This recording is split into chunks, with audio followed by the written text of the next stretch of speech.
Thank you, Robert, for that nice introduction. As you can see, with a strong background in philosophy, that's why I'm now working in the history field. I want to thank you all for coming out to what is the first of this year's Brown Bag Luncheon Series and the fifth year that the State Library has sponsored such presentations.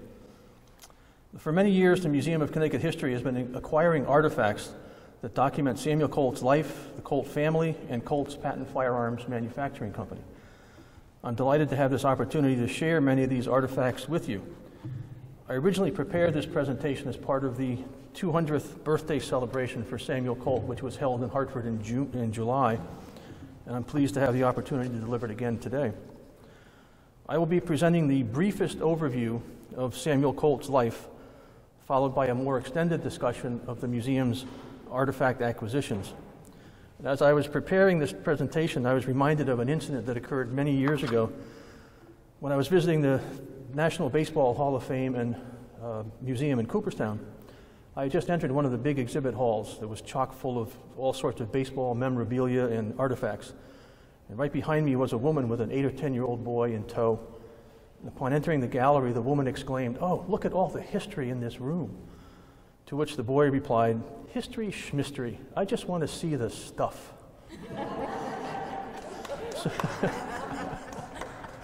So bear with me, the history schmistery part is short, and there'll be ample opportunity for you to see the stuff. So here's Samuel Colt, born in Hartford on July 19th, 1814, died in Hartford on January 10th, 1862. His major claim to fame was his 1836 patented improvement in revolving firearms, which revolutionized the design and ultimately the manufacture of firearms. He opened a factory in Paterson, New Jersey to manufacture his revolver, but he was out of business by 1842, largely because of his inability to acquire a government contract. In 1847, he did receive a contract for 1,000 pistols for the Texas Rangers, which were manufactured at the Whitney Armory in New Haven.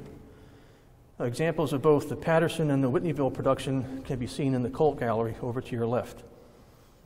In 1849, he established his first factory in Hartford on Pearl Street, and then in 1856, he built the large brick factory which became known as the Colt Armory. Also in that year, Colt married Elizabeth Hart Jarvis, daughter of a prominent Episcopal minister from Middletown. The couple had 4 children, only one of whom survived infancy. Elizabeth Colt died in Hartford in 1905.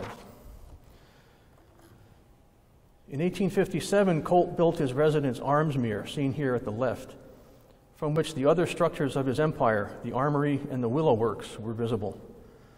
Colt died in 1862, possibly from complications arising from a case of gout, and his factory was destroyed by fire almost exactly 2 years later. It was thought at the time, and some people still believe, that the fire was the work of Confederate incendiaries. This image is a recent acquisition, and other views are also available, smaller little carte de visites. And you have to wonder what exactly was the market for such views. I mean, in the middle of the Civil War, I don't think people up in Remington's factory were going, "Ha ha, look what happened to Colt." I don't know if there was a sense of schadenfreude on anyone's part, or possibly it was part of the Victorian kind of a death cult that enshrined death as a major event in people's lives. I'm not sure. The factory was rebuilt, making it fireproof, and was up and running by 1867.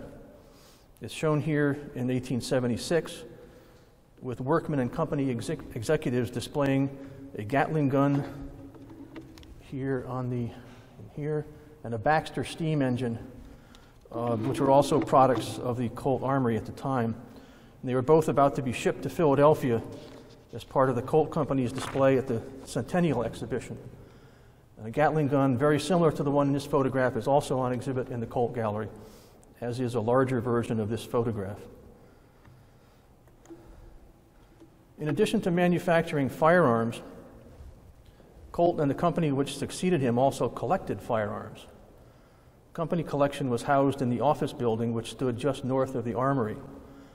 Collection consisted of Colt production as well as that of many of his competitors, Smith & Wesson, Remington, etc.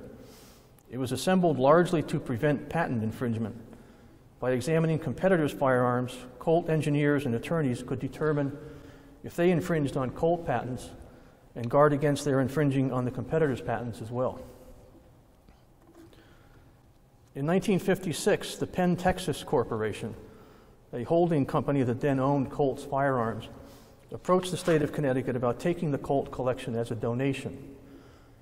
Ostensibly, this was undertaken to move the collection to what this newspaper article refers to as a more accessible, convenient location to increase public visitation.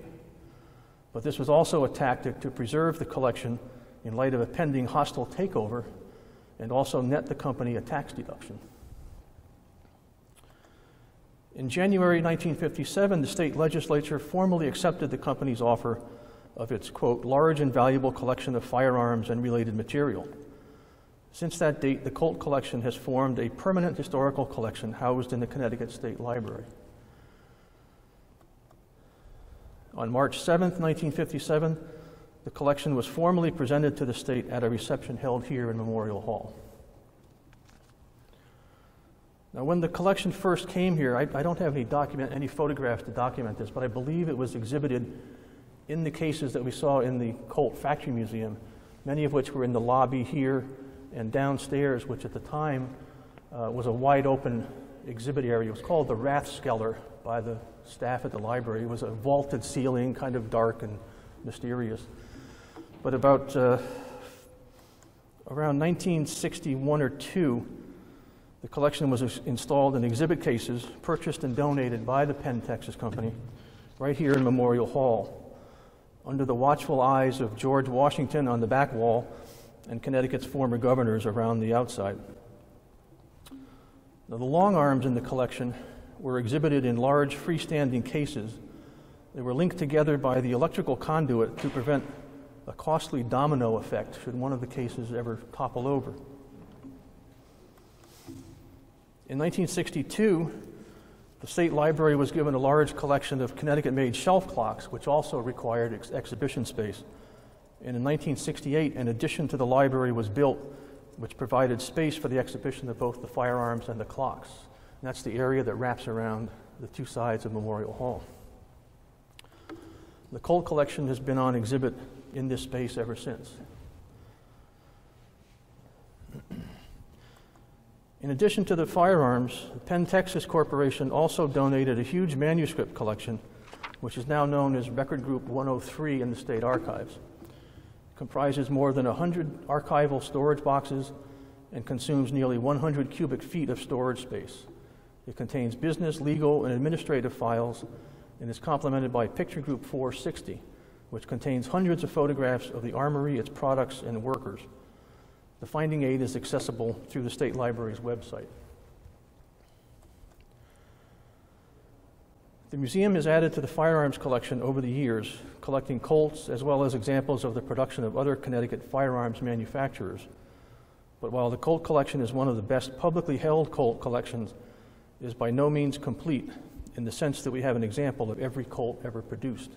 There was never an agreement between Colt's Firearms or Colt's manufacturing company to supply us with new models as they came off the production line. So we've had to kind of try to fill in as best we can. This image, everything in this image is from the Colt Firearms collection here at the museum. The earliest models, the Pattersons and the Whitneyville, are at the bottom, and it goes up chronologically with the latest models. It kind of peters out around the 1960s, early 70s. I'll leave it to your imagination to figure out how this image might have been taken, because you had to get about, I'd say about 15 feet above the table where all these were laid out and photographed. But it occurred right here in Memorial Hall.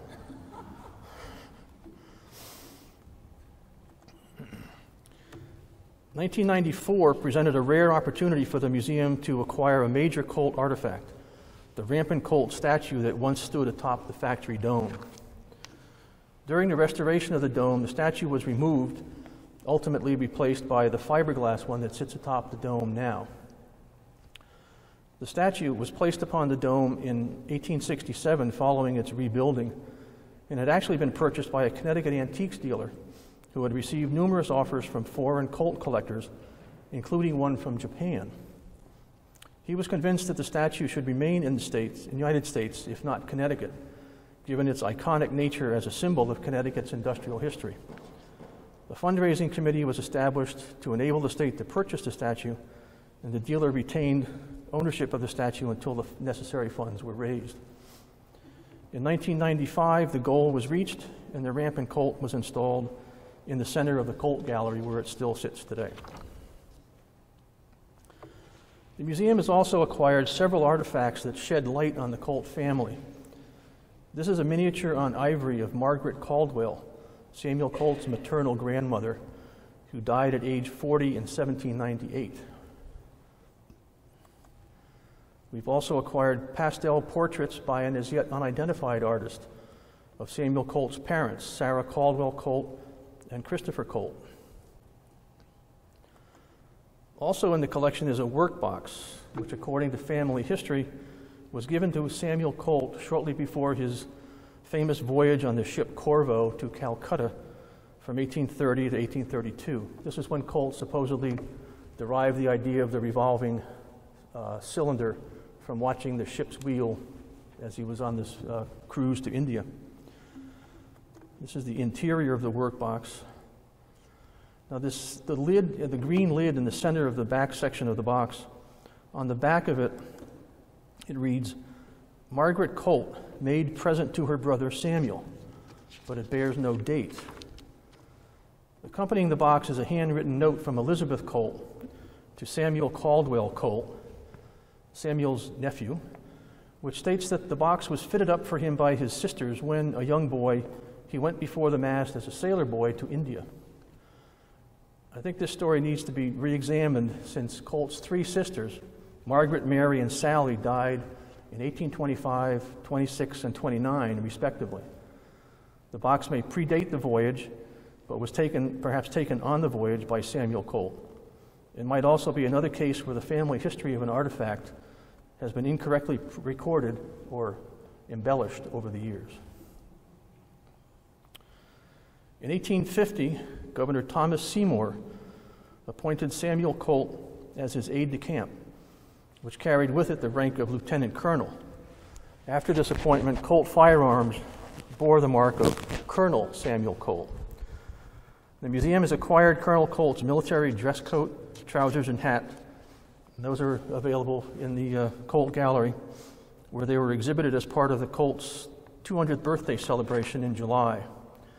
And in a bit of a Connecticut industrial history aside, all the buttons on the dress coat are marked on the back Scoville, Waterbury, although the coat itself was made in New York City.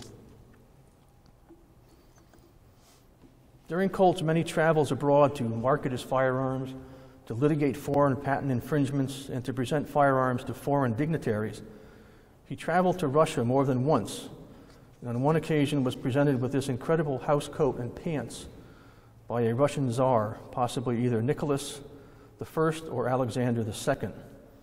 The coat is made of a very heavy quilted twill fabric, just right for those chilly nights in Armsmere with Elizabeth. We come now to Samuel Caldwell Colt. This is a carte de visite photograph that's now in the museum collection. He was long referred to as Samuel Colt's nephew, but he is considered by many to have been his illegitimate son. His mother was Caroline Henshaw of Scotland, whom Colt met on one of his many trips to Europe. She later became romantically involved with Colt's brother John and was pregnant in 1842 when, this is a great sentence, when John committed suicide in jail in New York City on the morning of the day he was to be hanged for murder. I'll give you a minute to digest all that. John had been accused and was convicted of killing a publisher who was publishing his bookkeeping books that he was authoring. They came into a conflict, and John killed him, stuffed his body into a trunk, and put it on a boat bound somewhere out of New York Harbor. But he was caught and convicted and was in jail, and there's a whole story about how he got the knife with which he finally killed himself, and the whole story of Samuel Caldwell Colt's parentage is somewhat murky, shall we say. But Colt claimed that John Colt was the boy's father, referred to him as his nephew until he died in 1862. Of course, John Colt was not around to contest this theory. The term nephew was constantly applied during Samuel Caldwell Colt's life, although perhaps with a knowing look and a wink in Hartford. In any event, the museum has acquired a series of 10 letters from Samuel Colt to Samuel Caldwell Colt between 1854 and 1859, when young Colt was in Europe, pursuing the education which his uncle was paying for. This letter exhibits Samuel Colt's unique handwriting and creative spelling. It spells nephew N-E-F-F-E-W. And this letter stated that Colt had hoped to find his nephew very much improved in his studies, which is a theme that runs throughout the letters. The next letter berated the young man for his bad habits, including sucking his thumbs, quote, like a baby. Colt suggested that someone should put some obnoxious compound on his thumbs to break him of the habit, or failing that, he should have his hands tied behind his back day and night until the habit is broken. Colt also wrote that he had gotten reports that his 12-year-old nephew had taken up the, quote, most vulgar and filthy habit of smoking cigars, and had also taken to, quote, drinking a glass of wine before he had completed his studies. Colt threatened to take away young Samuel's spending money, and then declared that it grieved him to have to complain and be so harsh, but he was running out of ideas of how to straighten his nephew out. In comparing these two letters, it becomes obvious that Colt probably dictated the one on the left, and the handwriting in the letter on the left appears to be the same as that on several of the other letters. So Colt, the busy business executive, probably had to take the time to dictate some of the letters. The museum also has in its collection leather-bound journals, cash books, and ledgers that document the day-to-day financial undertakings of the company from 1857 to 1871. Of special interest are entries from 1865 to 1867 that document the purchase of materials and the paying of laborers engaged in rebuilding the armory after the disastrous fire of 1864. Elisha K. Root, shown here in an image from the Colt Picture Group in the archives, played an instrumental role in Samuel Colt's success. He was married to Colt's cousin Matilda and had transformed the making of axes at the Collins Company in Collinsville, taking a blacksmith and handicraft occupation and mechanizing each step in the process of the operation. Colt hired him away from Collins in 1849 by doubling his salary, and over the next several years, Root designed and patented many machines which transformed gun making into a mechanized process as well. One example is Root's 1853 patent for a drop hammer on the right, and on the right is an image of such a drop hammer in use at the Colt Armory around 1856. And this image is one of 15 glass plate negatives in the collection, pardon me, dating from circa 1856, depicting machines and in several cases workmen in the Colt Armory.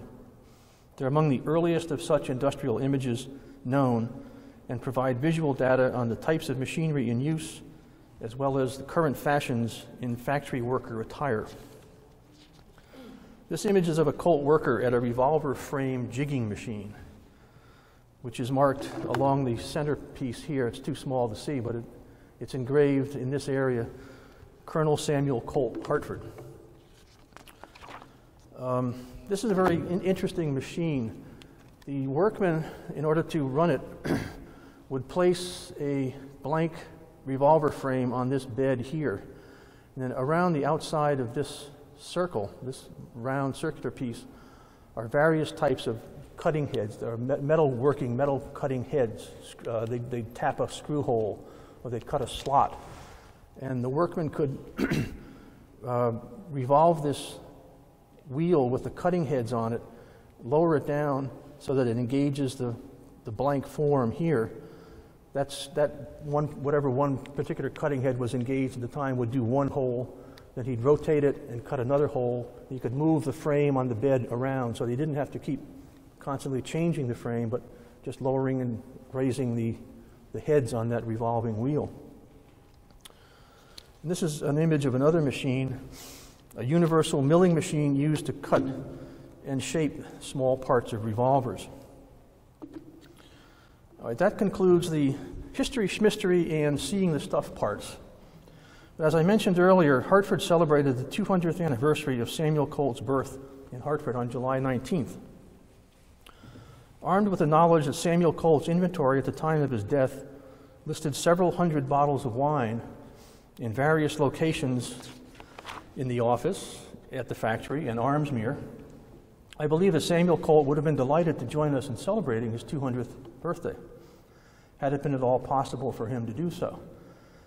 Judging by his finely tailored military uniform and his snazzy Russian housecoat, I'm sure that he would have been appropriately attired for the occasion. I thank you very much for your attention, and if there's any questions, I'll be glad to try to answer them.